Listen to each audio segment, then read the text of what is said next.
just me and the world's best tasting vodka. Hey guys, welcome to again Off the Dribble with your boy Byron Scott. My guest today is my boy. This is my golf buddy. He's one of these brothers that you can call at any time, and he's there for you. And I got to tell you a little bit about a few years ago where he really was there for me. Such a lonely life I lived, though. You know, when somebody my can boy, be there, George Lopez. That's all I want to say. when my boy somebody's George there Lopez. 100% of the time, they got shit else to do except wait for the bat signal in the sky. Well, George, before we get into your career and everything that you've done, there was a very, very tough time for both of us a few years ago. Yeah, man. When our buddy, Kobe Bryant, passed away. And this man, I took like 2 weeks where I wouldn't talk to nobody.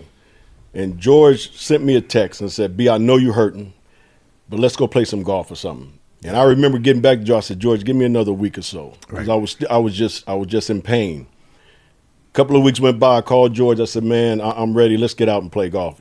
It was about a 7-hour round because we let everybody go through. We made stops. We had drinks. We celebrated Kobe Bryant's life and his achievements.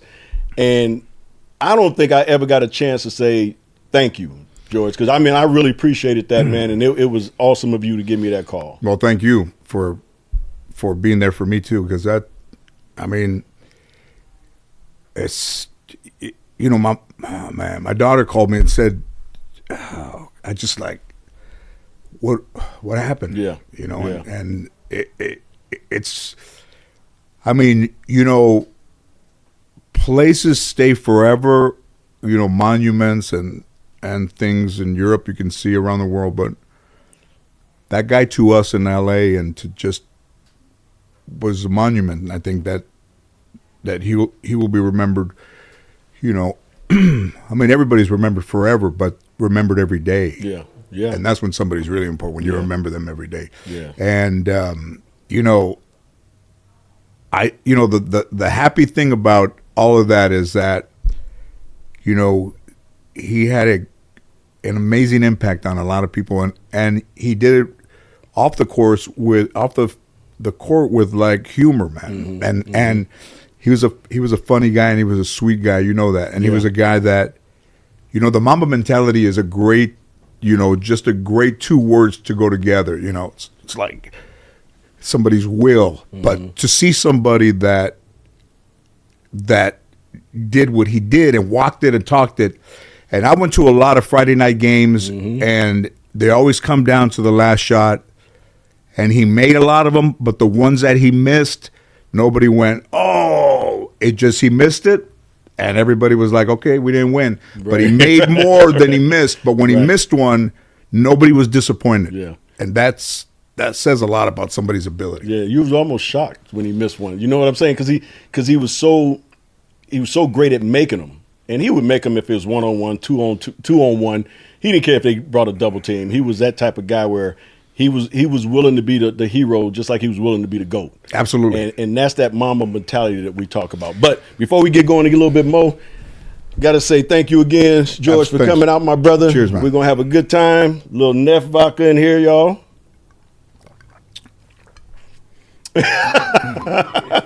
Wow, that's good. Ain't that good? Yeah, that's really good. So, George, let's start off this way. I want to talk to you because you've done so much. You've accomplished so many things in the entertainment world. You one of my funniest friends I've ever been around. Thank you. I love playing golf with this man because we have 18 holes of laughter. Yeah, we might get some bad shots, but we're gonna have 18 holes of laughter. Listen, man, you're a professional athlete. I played golf because of my temperament and, golf. I didn't want to get remarried, so I didn't want somebody telling me all my faults. So I'll let golf decide what's wrong with me. So, if you cheat, you're cheating yourself. If you quit, you're a quitter. If you write the wrong score down, if you're not gracious to people, if you don't say hello, and which all the things in life that are easy to do. Right. So it was a way for me to see what people had said about me, criticisms about me, even when I was younger, and for me to realize when there was nobody else around and nobody to blame, that those were the real issues that I had about writing down the wrong score, integrity, cheating, moving the ball, and all of those things are someone's real life. It brings it. Right. It brings it out. So, it changed my life. And then, I used to get really mad and throw a club or something. I'm no Reggie Bush, but that dude. Reggie be throwing them all over the place, don't he? Listen, man, I played in Cedric's golf tournament and clubs were flying all over the place. And then Cedric called my house and said, "Hey, have you seen a club in your bag? Reggie's missing a club." I said, "Have you checked in the trees and in the bushes?" I mean, you throw a club, man. If you throw a club, that says a lot about when you want to throw one and you don't, now you're starting to internalize your things and to be better. There you go. And that's what golf has done for me. Like, I play pretty good. I play all those pro-ams. I mean, I can play good. I putt good. Short game's good.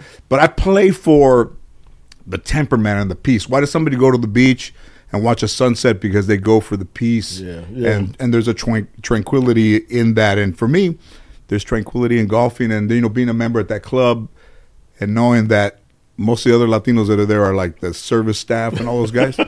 That means a lot to me too. Yeah. No, I mean, and first of all, it's a great track, great club. Yeah. And I appreciate, the invites when we get a chance to play. But you remember, we've known each other a long, long time. And yes, we have. The Lakers have meant so much to me in my life, and you as a player in the 80s was a time when I spent a lot of time alone, and my grandparents were still alive, and I was such a fan, but I was always alone, that in those Boston Celtics or in those championships, in those finals, when it got down to the crunch time, I would go outside. Like a expectant father would leave the room. I can't take it anymore. Outside smoking a cigarette. I couldn't take it. Really? I'm not playing.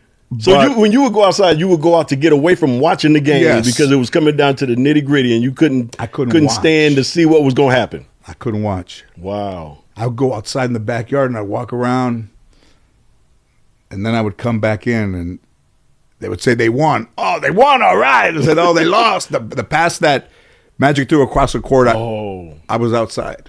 Yeah. I was outside when it happened. Don't remind me. But I was, I would say to myself, like, what's going to happen? I didn't know until later is that what's going to happen is going to happen, whether I was watching or not. Right. But at that point, and it's a lot to do with Mexicans. You ever see Mexicans go to the church? The ones that are sitting in the back still want it to count, but they don't want the Lord that close. Like, they're like, listen, man, I do a lot of things in my life that aren't. I do a lot of shit, so I don't want to sit too close. Don't go in this place, but I'm going to still go. But I'm going to sit way in the back. Where the place they don't even go with the money thing. Like, I probably ain't got no money sitting back there. So I just go in the back. You still get credit for going, but you're not as close to the gospel as somebody would feel comfortable enough. Well, you stupid. So listen. So I cussed in church one time, and did you really? Oh, man! Did, like, more than one person heard you? Yes. I mean, okay. So a few people heard you. And those movies where they go, all the heads turn, and it makes a sound, and every head. And I said, "What?" I said, "Man, you cussed in church." No. And so you almost did it again. I almost did, man. I was like, I can't believe I cussed in church. And then my grandma, that was it for me. My grandma said, "Hey, come over here and tell when you cussed in church." That's a long time ago. But yeah, nobody should cuss in church. No, I agree with you there. So how did you get started in the comedy? Where did was you like doing shows at the house for the family? How did you get started in comedy? Man, that's a good question. Let's see. I think at first you have to be ignored. So my biological family was not a close family, and they ignored me a lot. My mom was not married, and my dad took off, and I was insignificant from even before I was born. So much less, and my mom was not well health-wise. She had epilepsy, and she had, a couple of things that made people believe that before I was born that I was going to be, and listen, I've never said this word before, never told a story before, They thought I was going to be an imbecile. That's what they said. An imbecile. So they wouldn't like hold me, and they wouldn't like, kind of look after me, because they thought that I was going to get what she had. And the word imbecile is pretty harsh, man. And as a kid, my grandmother would sit, they would say to my grandmother, or when my mom was around when I was young, they would say, "Don't tell him that." And my grandmother would say, "Well, how else is he going to find out if I don't tell?" I mean, the things that were said in anger, listen, nobody bullshits in anger. Right. So when somebody's angry and they're yelling at you, it's coming from the heart. Everything. It's coming from the heart. Listen, when somebody's shooting you with a gun, all those bullets have intention. When somebody's saying, "Listen, I don't know where that guy is, I don't know who your father is, and you ever thought you're going to be an imbecile, over there want to hold you, and and your mom it takes off, and they can't find her for weeks," and you're just like a 6-year-old kid, man. You're like, I'm 6, but I don't think I need to hear all this. So we went to court when I was 7 to have my father declared legally dead. Really? So my mom was not the smartest woman. So my grandmother said, now here's another one I never told anybody. My grandmother said, "Mira, Frida, look at me and I'll tell you what to answer." So she goes in court Okay. in LA, the municipal court. Wow. Mira, look at me and I'll tell you what to answer. And she gets up there and she puts her hand up and she gets into the thing, and they say, are you seeking the sole custody of George Lopez? And my mom looks, and my grandmother says, and she goes, "No." I thought she was supposed to answer her. She said, and she goes, "No." And then she's like, "Frida!" And she looks and she goes, "Yes." Was it no or yes? Now you have, is it no or yes? And then now somebody who's not that smart has to pick between no and yes, like with no help. So she said yes. But for a minute there, it was like, what the fuck's going on, man? Like, and she had to answer the other questions on her own because they knew my grandmother was helping her. Right. So that was, listen, man, that was rough. Wow. That was, sorry about your ears, dude. but yeah. So it's like that. So if that's how you start, like, in the humor, I think that I had good guys that I went to school with, and they all lived kind of in that 3-block radius of the guys that are still my friends. But when I was, I started playing baseball. I wasn't even 7 yet, and my grandma signed me up for baseball. And then you go to the tryouts, and I was already playing baseball as like a little kid, I guess. And then they went to this recreational center in San Fernando. They were picking teams. I was the last guy picked. And then the guy says, "But last but not least," and then they picked me. And I was on a team 1 up. Like, I was, for my age, I should have been on the lower. That was 1 up. Got you. So when I was going to practice with that team, the White Sox, they wanted me to be a catcher, and I wasn't even 7, and I was giving the coach a hard time about me being a catcher. And I was already complaining, and I was already saying, I don't want to be a catcher. And he sent me down to the farm, and that team never lost a game, and they won the championship. And in my whole career playing baseball, I never won a championship. And I thought it was because of me being an asshole at 7 and getting sent down, that I was punished for not being a fair sport, or understanding that sometimes everybody has to play a part on a team. You play a role. Yeah. And the coach told me that. It's like, hey, listen, man, everybody has a position to play, and yours is catcher. And I just bitched so much that he sent me down. And then I went down to the Bears, and Alex Garcia, that boxer that boxed probably 20 years ago, he was on my team. And I remember tagging a guy out at second base, and I was catching.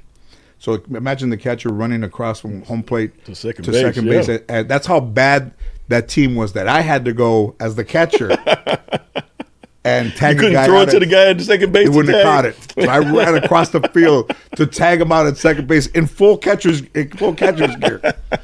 So I should have stayed a catcher because I was pretty good. But then my grandparents and I, you went to a lot of Dodger games, and the guys that I grew up with were funny, and I was funny around them, but I was shy. I think if you're going to be a good comedian or good at anything, you have to have a lot of things wrong with you in the beginning. So being shy and around other people, but being funny around my friends was at least an opening to something for the future. But finding comedy, I think, through the Tonight Show and through sitcoms, watching Sanford and Son, and watching Chico and the Man, and Cheech and Chong albums, Richard Pryor albums, and George Carlin, and all those things. And then, when I was in junior high, my friend Ernie went to another school, and he said, "Hey, there's a guy at Kennedy High School, and he's going to the Comedy Store on Monday nights, and he's doing stand-up." And I'm like, he goes, "We ought to go down there."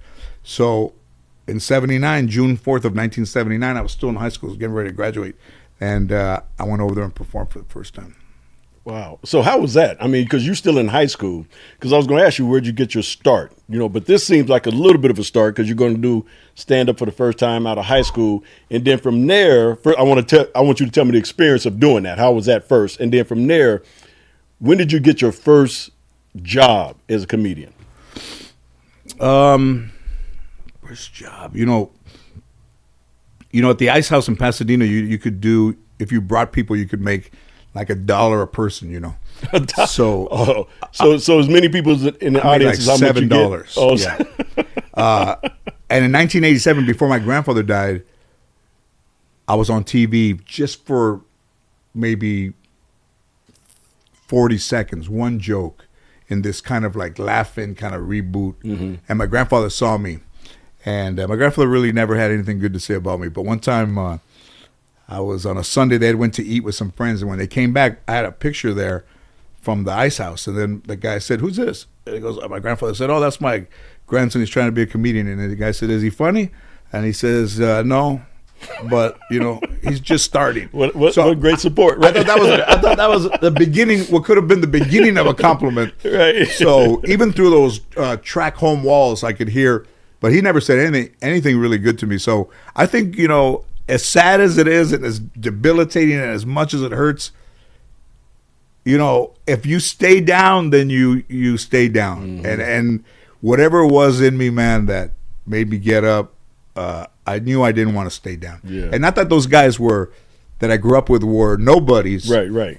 I just said to somebody, I wanted to be somebody more than I wanted to be nobody. And, I never expected much of a career because, I always say, when you look like Mario Lopez, you can make it. But when you look like me, you got to be talented. So for that, I just, at some point, I quit. One time I was at this place called the Natural Fudge in Hollywood. And they made you buy like a sandwich in there. So it's a natural food store. So they bring me like a sandwich with sprouts and avocado, and this is like in the early 80s, 80, 81. And they did comedy on a Monday night, and I bombed so bad. Imagine waiting 3 hours and then bombing. It's like, and you couldn't let me bomb at 8:15. You had to let me bomb after waiting 3 hours. And when I was driving home, right at the 170 and Roscoe on the way north to where I live with my grandmother, I started crying in the car. And I said, "I'm done. Like, I can't do this. I'm not good at it. It hurts. I've had it." And then I went home and I took a shower. And my grandma says, "Why are you taking a shower so late?" And I was just, "I'm taking a shower." And I took a shower because I wanted to wash off whatever had gotten on me from that experience of just eating it big time. I understand that. And I took a shower. Yeah. And then in the morning when I got up, I said I wasn't going to quit, and I was going to keep going. Yeah. So I want to ask you this though, Joyce, because every time we play golf, like I said, we have a unbelievable time of laughing. We laugh the whole time. Tell them call you back. I know, man. Let me turn this off. Sorry. That's all right. We have an unbelievable time of just laughter, right? And you tell some of the unbelievable stories, some of the greatest stories about your grandmother.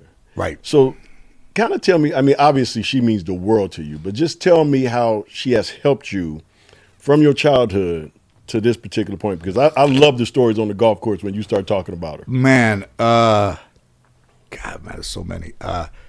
You know, when my first show started, you know, Time Magazine wrote a thing on me, you know, the one page in like the showbiz part of the back of Time, and it said that that I should consider my grandmother my muse because of me using her in the show and using her in the stand-up to make a living for myself. So the guy goes, I don't know if he's aware that, you know, this woman is the muse that he has, but she, you know, she had a hard life. She had dementia and she was at the hospital. So they told me, yeah, your grandma's in the hospital. So I go to Holy Cross in Mission Hills and she has dementia. And she's in this little room and I walk in and she had a way of looking at me that was like just a threatening way. So she's laying in the bed and I walk in and I'm standing right there and she's looking at me like this.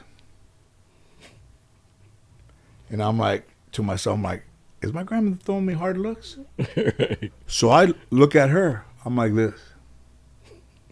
So she's looking at me and I'm looking at her like that. And my grandmother goes like that too. I mean, come on, man. Come on. Now, how old was she at this time? 85. Wanted to make sure you didn't flinch on her. Oh my God. What the, I mean, come on, man. A lady with dementia like that. But my grandmother was, she, you know, they wore abuse like, you know, like if it was a banner, you know, like I was with this guy 19 years and he beat me and I stayed for my kids. And I said, why do you stay for your kids? Why don't you go to a hotel? And she goes, you don't know nothing. I didn't have any money. I said, hotels were like a dime back then. Shut up. You know, so she didn't want any kind of opinion about her life. You know, so my grandfather on Fridays he'd get off early sometimes. You know, they'd finish early, you know, and he wouldn't get out of the truck right away. And my grandma would look through the window. He's scared to go in the house? They're drinking in the car for hours. Go tell them to come in. I walk out there. I go, Grandma wants you to come inside. They like to wait. All right. So I say, he told me to tell you to wait. So what did he say?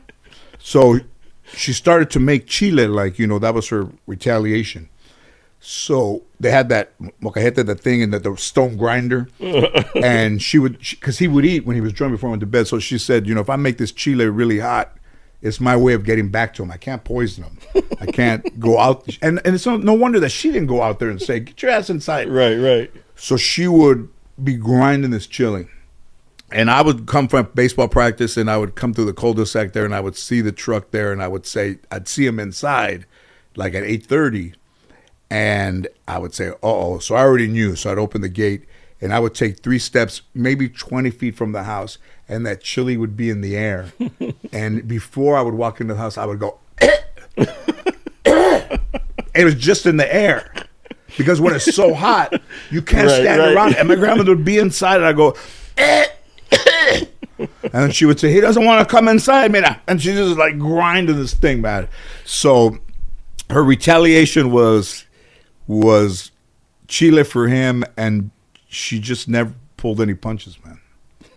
And you know, the first day of my show, like you grow up and you want to be a comedian, and she knows.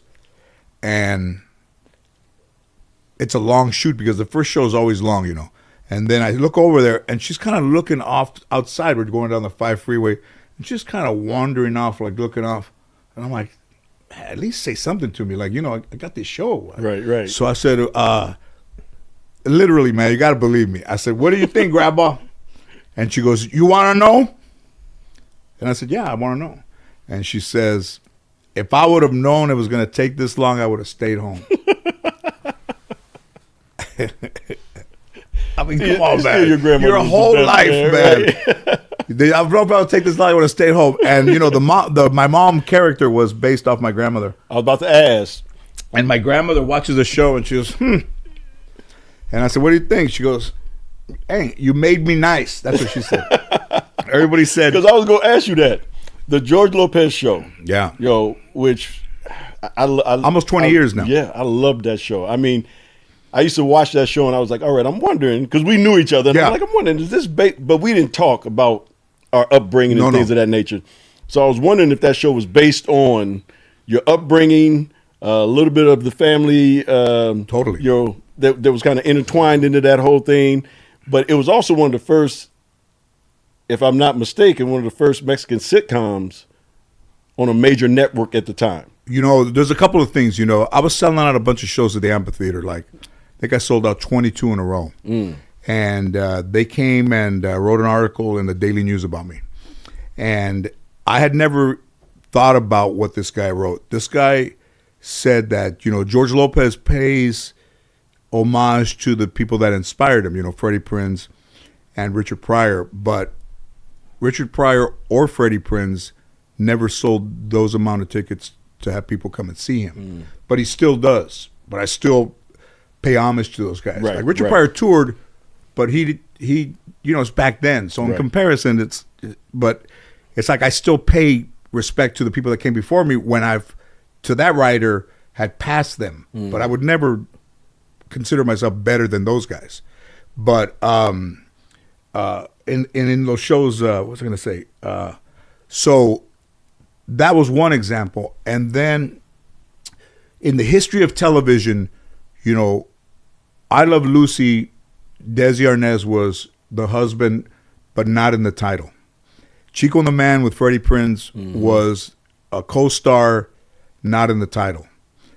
I'm the only person in the history of television who's Latino who's led a show, and it's named after him. So it's higher than those guys. But I still, think of it as, it's like not as important. But Freddie Prinze, when the 100th episode of my show was coming, Johnny Grant, who used to be the mayor of Hollywood, he said, I was at another star ceremony. He said, I think it's time we put you in the Walk of Fame. And I said, I'm not going in until Freddie Prinze goes in. Wow. And he looks at his assistant. He says, Freddie Prinze is in, isn't it? She says, I don't know. I said, no, he's not. We'll check and we'll get back to you. So they got back to me and they said, he's not in, but if you want to nominate him, we can put him in. And I said, yeah, I want to put him in. And I paid the money for the star. I think it was $10,000. And then the day of the ceremony, Kathy, Freddie Prinze Jr., the people, Dusty Snyder, who was with him in the room when he committed suicide, and all the friends that Freddie had, even some from New York, were all there. Della Reese was there, and all these great people, man. And then Freddie Jr., I see him over there on the phone, and he walks up to me and he goes, hey, my grandma wants to talk to you, which is Freddie's mom. And she was in Puerto Rico. And I said, hello? And she goes, oh, George, thank you so much for being so loving to my Freddie. She said, my Freddie. Thank you for being a fan of my Freddie and for being loving to my Freddie. And then she said, if my Freddie was alive, you and my Freddie would be best friends. And I was like, oh my God, man, this is like tough. So we did the ceremony, man, and Junior was very emotional, and at the unveiling of the star. But for a dude that had zero integrity, zero credibility, zero ability to tell the truth, and zero care for anybody else but myself, I grew up to have eliminated all of those things from my life. I'm not who I was when I was 25. I'm not who I was when I was 15. And at 60, I'm a person that I never would have imagined I would be.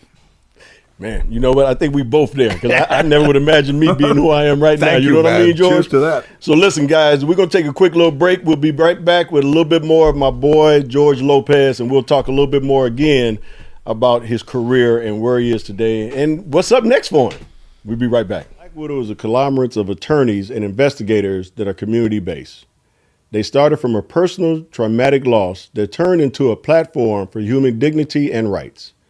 Black Widow always finds ways to eradicate the wrongs and produce positive results beyond all boundaries, and they always pay it forward.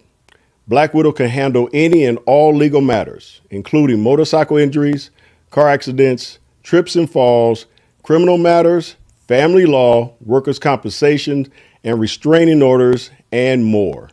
In all industries where money rules and basics give rights are overcome by greed, we strive to make it about humanity by repeatedly educating and informing the masses of their rights. If you have ever felt frustrated or anger that you have been done wrong, that's the fire that fuels Black Widow. When you are done listening to all the rest, call Black Widow for the blunt truth. Call 818-599-3613. Again, that's 818-599-3613. Or you can find us on Instagram at BlackWidow_investigation. Right. Welcome back to Off the Dribble. Your boy B. Scott is here. And again, I'm with my boy George Lopez. We've been having a great time, just Pretty good. talking about the old days, talking about golf, talking about all the things that we love. I want to get to now the George Lopez Show. Yeah. And how that came upon you. Man. And then, man, I mean, that thing, took off as well and lasted for a long time. And then I want to also know, why did you kind of stop? Okay. I know you wanted to go in different directions. I know how you are. You're artistic. You want to do other things. But let's talk about the George Lopez Show. First of all, I never thought that I would have my own show. Mm-hmm. And then you grow up watching Johnny Carson. And I was in Las Vegas, I think 1989, in the summer of 89 or 90. Johnny Carson was going to retire. And, I love Willy Wonka, like growing up, So in the USA Today, in the Life section, there's a comedian on the cover story, this guy Ron Schock, I think he passed away. And in the article, it says that before Johnny leaves, they're going to have 6 new comedians on. So I'm in Vegas in the Maxim Nowhere Going show. And I remember reading that, and I remember thinking, man, it's like Willy Wonka, man. Like, there's 6 golden tickets out there. Like, who's going to get them? Never thinking I would get one. So I was at the Improv one night, and the talent booker for the Tonight Show sees me and says, hey, put some stuff together, man, and call me in a week. And I was like, wow, it's not going to happen, man. So I put some stuff together. I worked all week. I'd fall asleep on the notes and get up and then do them again and fall asleep and get up. Worked on a week. So he says, come to my office. So I go to his office, and he goes, are you ready? And I'm like, am I ready? And he goes, yeah. He's sitting behind the desk. He goes, show me your stuff. I was like, that's on the spot. And I did it, with no laughter. The guy didn't laugh. I'm talking, the guy's looking at me. Say another one is looking at me. He's like, When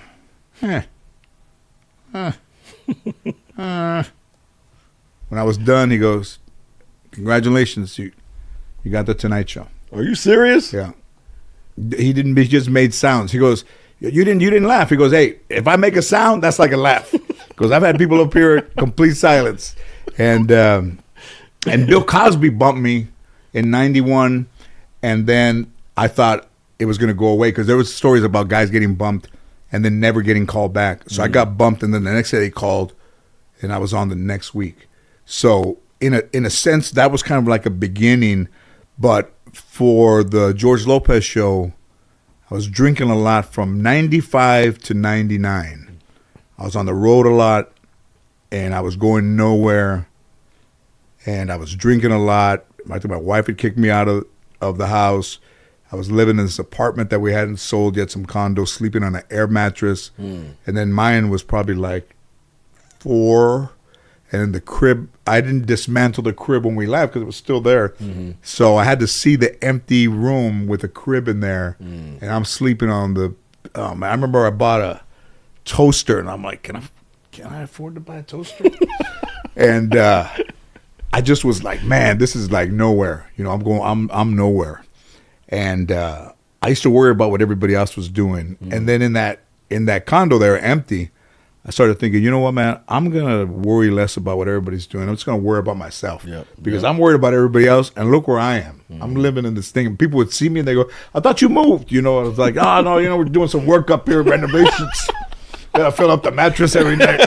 But when I did that, things started to, you could feel a change. But also, I was at the Capital City Comedy Club, and Chappelle had been there the week before, and Sandra Bullock had come to see Chappelle. Sandra Bullock had a house in Austin, Texas.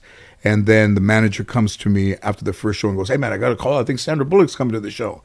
And I knew that I was not in condition or even professional enough as a comedian. I was drinking on stage, that it wouldn't have been entertaining. And the second shows are always like, half full, first one full. So I literally got on my knees in the dressing room and begged God to keep her from coming to the show. I got on my knees and I went like this. And I said, if you're up there, please don't let her come and see me. Wow. And then the guy knocks while the second show started. He goes, and I open the door. He goes, she's not coming, man. She called and she's not going to come after all. Wow. So cut to like 2 years later, I get a call and they said, hey, man, this producer's looking for a Latino, comedian and something. So everybody said, have you seen George Lopez? So this guy came to see me, and he was working for Sandra, but I didn't know at the time. And then he saw me and he went away. And then I remember Ann said, did you talk to the guy? And I said, no, he left. A full calendar year later, the guy calls and he said, hey, are you still interested in this project that we have? And I'm like, what project? And we found out it was Sandra. So I went to Sandra's office during the day. I wasn't going to go. I was hitting golf balls at Whitsett, and I was supposed to be there at 1. I think my manager knew that I might flake out. So about 12:15, he calls me. He goes, are you on your way? And I said, man, I'm not going over there, man. He goes, what do you mean? I said, what's she going to do for me? What's Sandra Bullock going to do for me? And he goes, hey, listen, man. They called and they said, is he coming?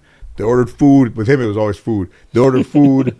You better go over there, man. You're not going to leave her hanging. So I left the balls there at a big bucket, left them there, told the guy, hey, man, you can have these if you want. And I drove over there. And we sat for like 3 hours. She said, tell me about your life. And, she was crying. She was laughing and to my grandmother and everything, and she was writing it all down, had a writer's assistant. And as we're walking down the stairs, she walked me out. And we got to she opened the door for me. And before I left, I looked at her and I said, hey, I don't know how this is going to end up. I don't know if I ever see you again, or I don't know anything. I just want to say thank you for thinking of me, and thank you for what we're going to try to do, whether it happens or not. Just thank you. Right. And she looked at me and she goes, I want you to worry about being funny, and I want you to let me worry about everything else. And I got in the car and I was like, wow, man. It's like nobody ever said anything like that to me. So in the midst of the next year, the president of Warner Brothers came to see me, and he was in. He's like, I'm in. And then where we're going to take the show. And then the president of ABC came to see me and sat next to the president of Warner Brothers at the Ice House.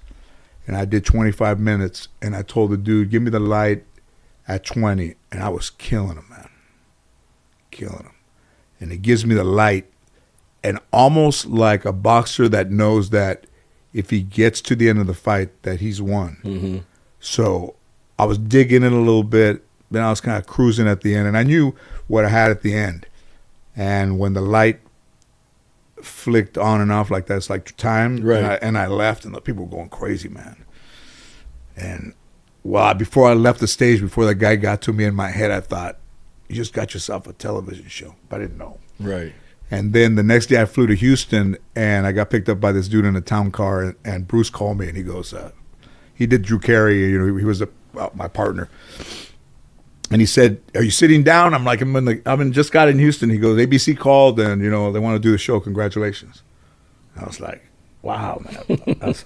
So we hung up, and I told the driver, hey, man, I just got a show on ABC. Dude didn't turn around. He didn't say congratulations. He didn't say. He just kept driving. Didn't go, hey, good for you. Just driving. So that's how it came about. And then,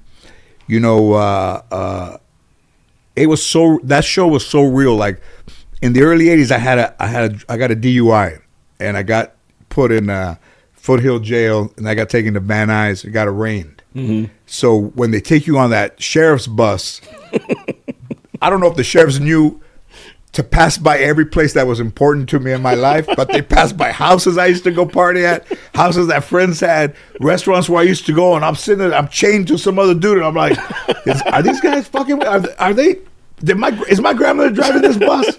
They're going by my schools. They're going by my high school. I'm like, what the heck? Like, I'm on like a Starline tour. I'm like, man, this is getting depressing, man. Farewell to her. I said, going by all the shit I used to do. Oh, I said, this is depressing. So they throw you in the tank up there. They're getting ready to call you, and the door opens, and they bring in some guys with like the orange jumpsuits from county jail. So I'm sitting down, and I'm looking down, and then somebody sits next to me, and he's wearing those jail sandals, and I look down, and the guy's toes are painted red, and I'm like, this dude's got painted red toes, and I look up, and he's got blonde hair. He's a Latino guy, big guy, and he's got blonde hair, like a cross dresser. And I look down, I'm like, oh man, and the sheriff comes to the door, and he goes, Lopez, and I stood up. And I guess the dude's name was Lopez. And he stood up, and the sheriff goes, no, Mrs. Lopez. And I sat down, and the dude left. And I put that in the show, word for word. Like, I tried to keep it as real as I could. I used real names of my teachers. Right. But I don't think it gets any more real than that. We did that in that Miss episode. Lopez. Miss Lopez. Oh, man. Hilarious. So the show was a hit. I mean, the George Lopez Show, the Tonight Show. Syndication was good. Yeah, syndication's still there, almost 20 years. Yeah. And then I was still married. I decided to take a year off. And then it was just tough to be home. I hadn't been home, in 10 years, So I got offered a chance to, do a talk show. So I did that for a couple of years. And in that, I got divorced. But, I made friends with my wife. I saw her yesterday, and ex-wife, and she goes, I just want us to be friends. I go, that's new. And but she's cool, man.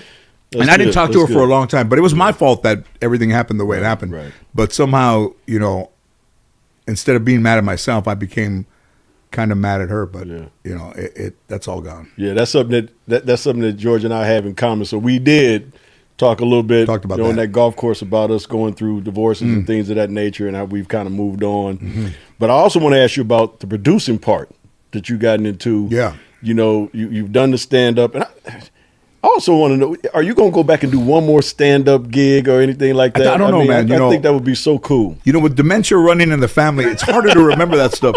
I did the Netflix special was the first one I had done not live, and I didn't like the way I like to do them live. But they're risky to do them live. But I thought, how can you make comedy harder? Is to not use water, not have a towel, and to do it live. But the older I get, 60. The older I get, I think it gets harder to remember the hour. And sometimes in a default, if you forget your place, you'll go back to stuff that you already had done. And live, you want to keep it, legit. So, but I feel you there. Yeah, but producing was new to me, and then, I just felt like, some guys want big parts. I just felt like, and I told my agents, like, hey man, don't look at parts like big parts. Just look at parts as like good parts. Right. And then I started to do animation. And I remember the Beverly Hills Chihuahua, the first time I did any voice work, my agent said, all the good parts are taken, but if you want this part, it's 4 lines, $10,000. I said, 4 lines? So I said, I'm not sure. So she calls, she goes, I want to know if you're doing it. You're doing it. If not, they're going to move on. And I said, you know what? I'll do it. And I remember getting there 5 minutes late, and I meet this director, Raja Gosnell. And I look over, and Drew Barrymore's in there. And I'm like, what the fuck is Drew Barrymore doing in here? And I said, oh, she's the girl dog. So I'm like, are you ready to start? I'm like, yeah. And the first thing I did is I sang to Drew Barrymore in the movie The Dog's in Love with the Chloe, which is Drew Barrymore. And I had to sing to her. And the guy's like, there's not a song, so just, make it up. And make it up on the fly. I made it like my heart, you're my heart, my soul. And I'm like, if there's ever a time you need anybody to lick inside your ears or to, I would be most honored, See, I'm forgetting you were a dog. That's a dog. And after they go cut, and she goes, she put both hands on it. She goes, "Oh my God, that's so sweet. Oh my God." And that was the first time they'd ever heard that voice in that dog. And then when I was done, the director came outside and he goes, "Listen, man, we haven't shot like most of the movie yet. So would you be willing to come in and just you and I work on stuff? And as we film the dog, I'll make the stuff fit to the dog." And I said, "Absolutely." And because I didn't say no, it was only 4 lines where I would have said no. That led to the 3 Beverly Chihuahuas, the 2 Smurfs, the 2 Rios, Marmaduke, and Escape from Planet Earth. All of the movies came from that one seed. So, you know, as people want to be stars or want to be producers or want to be in the light, never say no, man, because a seed that small can bring you a tree, you know, with the proper care. No, that's good advice, because like you said, you're turning down those small roles thinking there's something better and bigger is going to come along. Everybody would have said no. Everybody would have said no to that. And I went. That was cool. George, I want to go back, and we talked about this a little bit off the camera during our break, and I was telling you about the movie that you were in with Ty Diggs, and I couldn't remember the name. And it was River Runs Red. River Runs Red, where you had a much more serious part, you know, because everybody knows you as a comedian. Everybody knows, you know, your stand-up and the Lopez Show, the Tonight Show. They all know that. But I don't know how many people, and I'm sure it was a lot, but I know for me, when I first saw that and saw you in that role, I was like, damn, because you were really good. Yeah, thank you. And how was that for you? Because, again, you're going from being a comedian to a very serious role. How was that for you? You know, I did Balls of Fury like in 2007 with the Reno 911 guys, and I was pretty much like the straight guy, but just very calm, you know. And I thought, you know, in some dudes like Jim, you know, those guys that are bigger actors, like they're big. I wasn't a broad actor, you know. I was good at being just, you know, more deadpan. So when Wes Miller, that director, African-American director, said, "I got something for you," and I said, I'd already done a couple parts that were dramatic, and Tay was in that thing, and I was like, you know, I'll do it. Yeah, that's cool. And, you know, I had lost a friend to a police officer shooting. So if you look as an actor, like, what do you? I remember Ben Kingsley told me on my talk show that every experience that he's had, and he was neglected as a child, like he went into a bottle, you know, put all my bad experiences in the bottle. And whenever I need them, I open the bottle and I take one out, and then I put the cap back on and I save it for the next time. So he used all the experiences as in his life to make him the actor that he is, like the dramatic part. He would remember things, and I did that. You know, cried on cue. You know, about losing a child, and Tay had lost a child, and I had immediate chemistry with him. You know, and you know my show had already been out forever. I mean, you know, so we're in Louisville, Kentucky, and we're shooting this scene in the car, and I'm driving, and the movie trailer's in front of us, and they're filming us. And he says, "So I want you guys to drive around, and you're looking for the police, like we're looking for the guys. We're going like a Western. We're going after these 2 police officers." So we're driving, and we're going under the bridge, and we're going around the town. And he goes, "Keep going, guys. You're all right. Look around."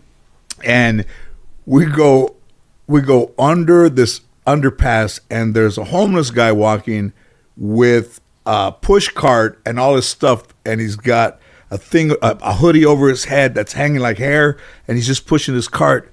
And as we drive under the underpass, he looks over, and as we pass him, he goes, "George Lopez!"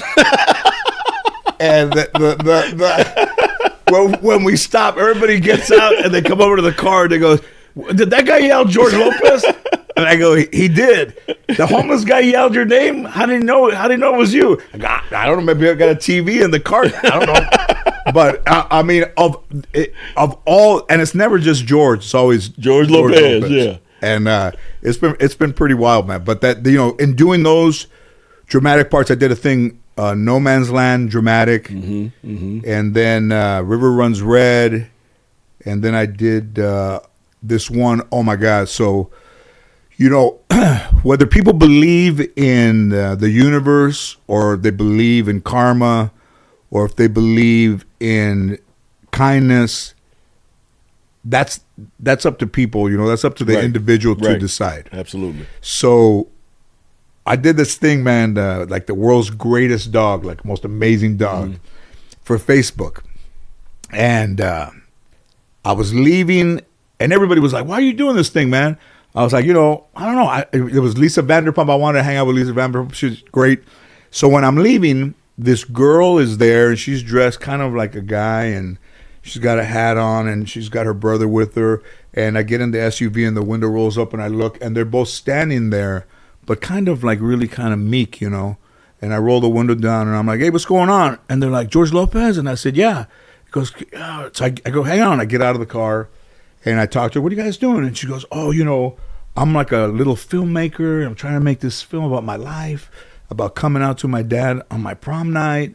And, I wrote it already. And it's funny, man, because my brother and I were just talking about you, like you would be the best person to play my dad. And then here you are. And I said, well, listen, I'll give you my number. I'll give you my email. And if you get to the point where you make this thing, I said, let me know. I'll be your father. I'll play your father. Mm-hmm. So about a year later, she calls. They have the money, and schedule-wise, they're trying to work out. So I went to this place in like Chatsworth, this house, and I played her dad in this little movie that got on HBO Max, and it got in the LA Film Festival. Wow. So, like 3 weeks ago, I got a call from my agent, and he said, hey, man, I've been working on this thing for a couple of years, and it's starting to come together. So tomorrow at 1:30, I have a call set up for you and the director of this project. And he goes, there's no script, and it's very private, and nobody knows anything about it. But he wants to talk to you. So I said, all right.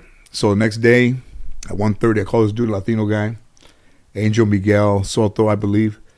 And he's like, hey, brother, what's happening? I said, oh, good, man. What's going on? So we talk about our lives, talk about growing up.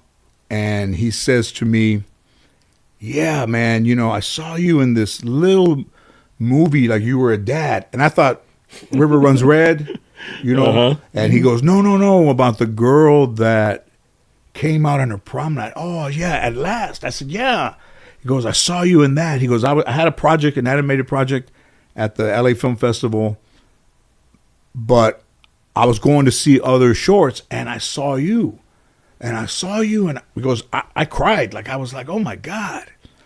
So the next day they made me an offer. So DC, Marvel, DC is coming out with the first Latino superhero. Uh-oh. So it's the producer, writer, and director are all Latinos. And that guy's the director of it. So he says, there's no script. It's called The Blue Beetle. The kid from Cobra Kai is playing the Blue Beetle. So, it's all very private. It was going to be on HBO Max only. And then Warner Brothers saw the script. They saw the people involved. So it has a release date of August 2023. So I got cast to be the uncle in the Blue Beetle. So I'm going to be the uncle in the Blue Beetle series, which nobody knows about yet. Oh, wow. And that's going to be on Netflix, or is that going to be? No, it's going to be released. It'll be a worldwide release. Oh, wow. Because it's DC. So when they sent the offer, there's an offer for one movie, and then under it, there's 10 more offers for other. Wow. So you said the kid from Cobra Kai is going to be the Blue Beetle. Yeah. Wow. And I'm that's the so uncle. cool. And I'm the uncle in the Blue Beetle. That is so cool, George. Which is big, man. I mean, I've had quite cool. a career, but to get involved in the DC universe is big. Batman, and I think Batman is in our movie, but it's a big, big deal. Man. Yeah, DC got everybody, and nobody knows, man, right now, but you guys. Well, there you go. See, that's what's happened when you're watching Off the Dribble with Byron Scott. You get stuff like this from George Lopez. You get the first of everything. You get it way before you even hit the presses. See, that's what it's all about. George, I mean, we talked about your producing. We talked about you as a comedian, drama, just unbelievable actor, what you have meant to the Latino community. Yeah. How important is that to you? I don't know if what I've meant to the Latino community. Come on, man. Come on now. I mean, all the things you've done. Come on now. Well, I know what they've meant to me, and I think, I think what they've meant to me is it might be the first family I ever had. Of all those people that come up to you and say, hey man, we saw you in this, or my daughter loves you, or if you look at YouTube, every time they play Lowrider, like a little kid is jumping up and down the bed, like they know my face. Like this little kid was taking a walk and with his dad, and the kid's got to be 4 years old. And there's a van with my picture on it, and the little kid walks over and his dad says, where you going? And he goes over to the van and he points at my picture and he goes, George Lopez.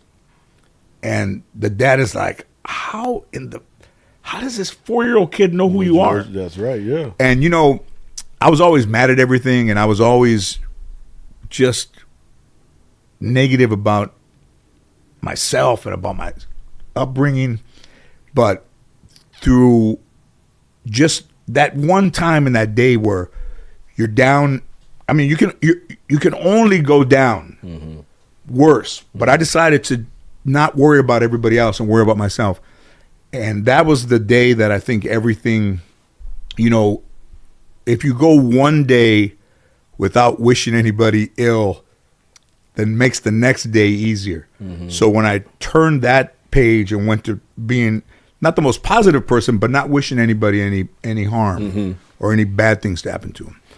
And, I had grown up around Buddhist temples, my whole life. And then I met the Dalai Lama like in 2012 or 10. And then I spoke at his 80th birthday party.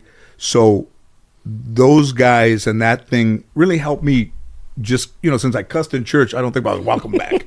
So I think that, just the principles of being kind really made kind of the universe spin my way. Yeah. Yeah. I had another question for you, though. And we're the same age. So you grew up in the hood like I did. And at our time, there was a whole lot of gangs. Ooh. Crips and Bloods, the Essays, Sunshine Crips, the Pyrus, how did you avoid? I know how I did. Obviously you did as well with laughter and things of that nature. But did they leave you alone because you could ball? Yes. Yeah. The reason the Crips and Blood would leave me alone when I was in high school, I would be coming home and they would stop us, because we always traveled like 6 or 7 of them anyway, because we wanted to make sure we protected ourselves. Right. But when they would jump out the car and surround you, man, it's 6 of us, 12, 13 of them. And then they would be one person be like, oh, that's that kid from Morningside High. Man. That plays ball. No, they good. They good. And they would leave us alone. Yeah. So in your situation, I know you had to avoid the gangs as well. How did you do that? Man, my grandfather never really, I don't think he hit me. I think it's more mental. He made me more afraid of him than of being in gangs. But the guys that I grew up with started in high school. They started to go a little sideways, man. They would leave school and go do home invasions, like they'd break into houses. And they would come back to school and they would have, chains or money or necklaces and all stuff. The shit they stole, basically. And all the shit they stole. And they would be like, you want some of this shit? I'm like, no, I'm good, man. I'm good. And then those guys ended up getting caught. And then other guys would beat up. I remember one time, man, there was a kid and his dad playing in the park, and those guys were throwing a football around. And then they were going to have a meeting, and they asked me to leave because I wasn't with those guys, and those guys I grew up with. And they ended up beating up that guy in front of his kid. And that's when I was like, these dudes, man, that's just bad, And I didn't have a father, so it meant a lot. And then those guys, I was just like, all right, I'm gonna gradually cut these cats out, and just I played baseball, but they were always around, and they'd always try to get you to leave school. No, I'm good, man. I gotta do my thing, man. I got, however, but I decided, it wasn't my grandfather's, upbringing that I just decided for myself that I didn't want to go that way. I could have, yeah, of course, but I wasn't that type of guy, and I already was into comedy and all that stuff. So I decided to let them have that, and and go on and do my thing. But the thing, when I got back home and my grandfather was there, he would belittle me for like leaving and coming back early. What happened? Those guys kicked you out. They didn't want you around. Huh? Is that what happened? But when I was 14, we had this dance, and a lot of the girls from school were going, and then I was dressed in the best clothes that I had. Right. And then this guy said to me in front of everybody, I thought we were supposed to dress up. And man, it broke my heart, man. And I went home and I got in my room and I said, if I grow up and if I make anything of myself, nobody's going to ever make fun of me for the things that I'm wearing. And yeah, I've done it. Yeah, no, you've done it and some. Yeah. So George, what are some of the things that you're working on or doing right now that we got to be looking out for? Yeah, right now we're getting ready to shoot a pilot with my real daughter Mayan. Oh wow, that's cool. For NBC, and Bruce Alford, my original creator, they're excited about this thing called Lopez versus Lopez, like court papers. Oh yeah. And is that how you came up with the name? Man, Lopez versus Lopez. Divorce. Oh, great. You mean where I lost half my money? Yeah, sure. I think that's funny. Yeah, let's go back to that, right? My wife gave me a kidney and I left her. Yeah, why not? But that's one. And then, I have restaurants and beer and tequila coming out. And what's the tequila? What's the name of the tequila? Chicano. With the X. Yes. Hand bottled. I'll be looking for that. Hand bottled in Mexico. And the bottle is unique. It's so unique, it doesn't fit on the machines in Mexico. And Mexico, everything fits on a machine in Mexico. They have to hand pour on the ladies because it doesn't fit. That's beautiful, nice. I've been working on it for probably about 4 years. And then I have a children's book. Oh, wow. Called Chupacabra Carter. And it's about a kid growing up and looking in the moon and trying to decide where his future is going to be. And then he befriends a kid that looks like the Chupacabra, and they grow up, and he's looking for his family, and that's getting ready to come out too. And that's a good book. We're well written. I think the kids will like it. I think it'll be a hit. Good. I got 2 granddaughters. Or I got 4 granddaughters. They'll love it, man. Very drawn very well. Yeah. Get it and read it to them. And the restaurants are doing extremely well. I know that. Good. Yep. Opening. You had the one in Manhattan Beach, or got the one in Hermosa, and then I think they're going to open one in the Stratosphere in Vegas, and then there's one going up in some casinos around the country. So, everything's good, man. Listen, guys, I want to thank my boy George Lopez for coming by today. Look out for the movie later on, because again, like he just said, we the only one know about that right now. This is something that hasn't been talked about yet, but when it comes out, check it out.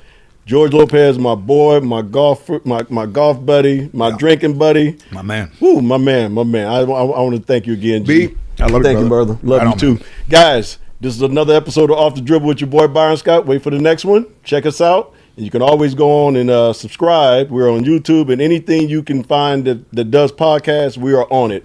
So check us out. And we are out with my boy George Lopez. Until the next time, guys.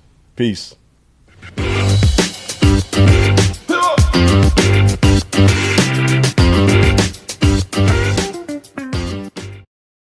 Xin chào các bạn, mình tô một bức tranh này nha.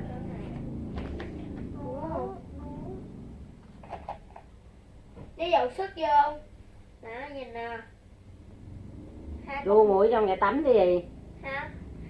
Ru mũi trong nhà tắm mũi chích cái gì? Không, ăn cơm á. Đây, một cái này hơn 200 đồng nha. Ăn cơm á. Cho nên nó 200 đồng.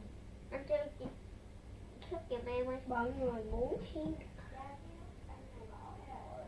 Rồi, xa. Đẩy nắp rồi xong em trà.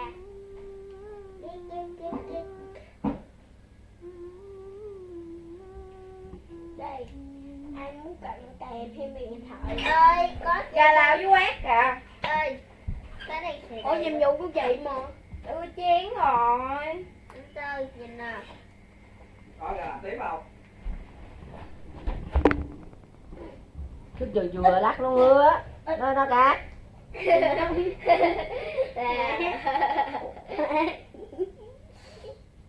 Gì mà len thầu đùi vậy? Hút vật đen.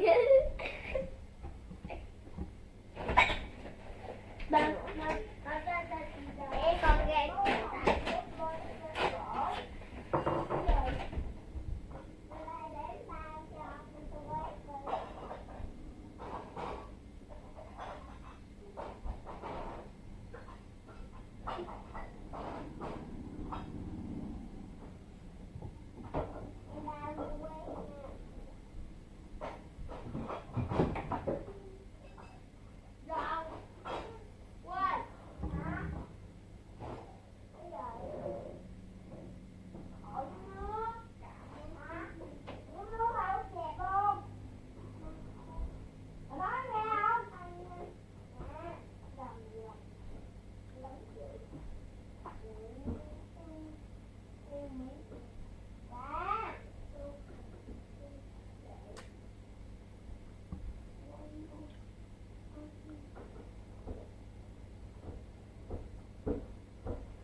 Hú gì rồi?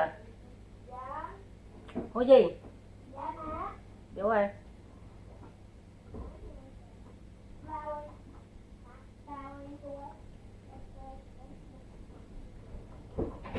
Dạ. Đấy cái cây khử móng bên hộp chai vậy đó đây mẹ. Cây khử móng hả? Ừ. Hai con cả hố ăn lần chữ cây này đúng không? Cái cây đó nữa. Rồi để đây đi, tôi sẽ tới đây. Mô của anh làm buồn, nhìn mình trong gương. Nói nè. Cô em má Cái mình. này có 2 cây luôn á. Đúng rồi, có 2 cây lận. Rồi để đó đi. Một cây ngang, một cây xuyên. Một cây hẳn, một cây ngang, một cây xuyên. Lấy cây kim mai đầu để khâu ba, có sao bắt trái kim anh bồi vô. Muốn con anh làm buồn, nhìn mình trong trước nên lúc sinh hình nhiều cô. Nhai mát mười mấy con guốn ra, nhai tí mười mấy trăm xu ra. Đèn đâm sao thế đến sẽ là nghèo qua. Mùa nước mình lấy hay đeo, mùa nắng mình lấy xẻ gieo gieo. Rồi sao là sao thế là nhiều quá. Đèn đâm rồi thành lên sân cưới nhau. Sao thế sao? Để về là bao không.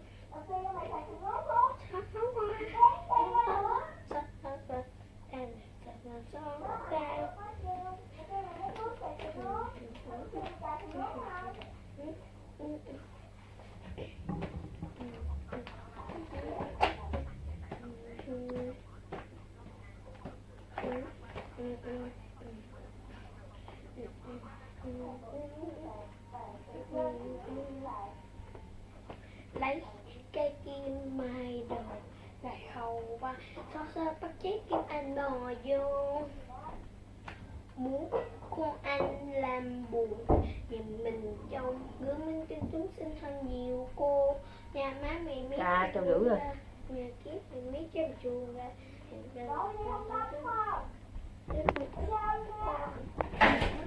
Có tắm à? Phút cái chiều tắm không không? Dạ. Nhưng mà còn thúi. Nha mày thử đi mà, còn thúi không? Mà, thử đi còn thúi không?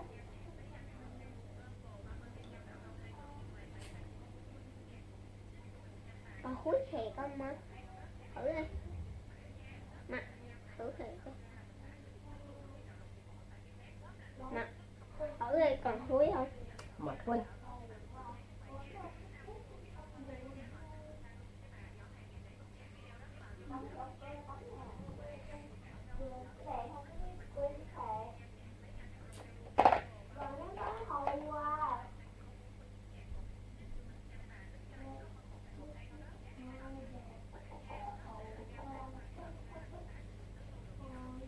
Nãy con biết vẽ cái con gì hả? Là một hình vuông nè. Là một hình vuông. Rồi, làm thêm một hình vuông. Rồi xong vẽ cái nóc. Rồi xong vẽ vô cái cánh cửa. Còn ngố à mẹ.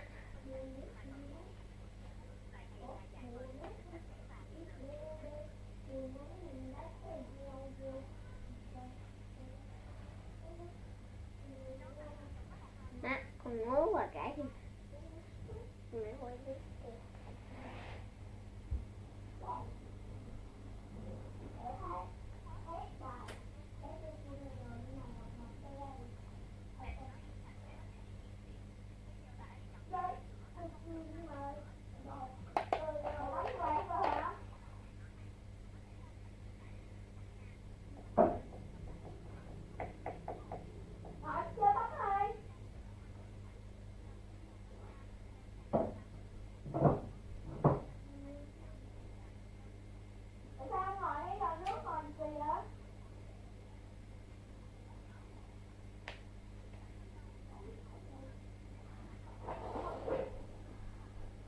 ba buông cho thuộc bài này nó họ vô cái hiểu học với lại không thuộc.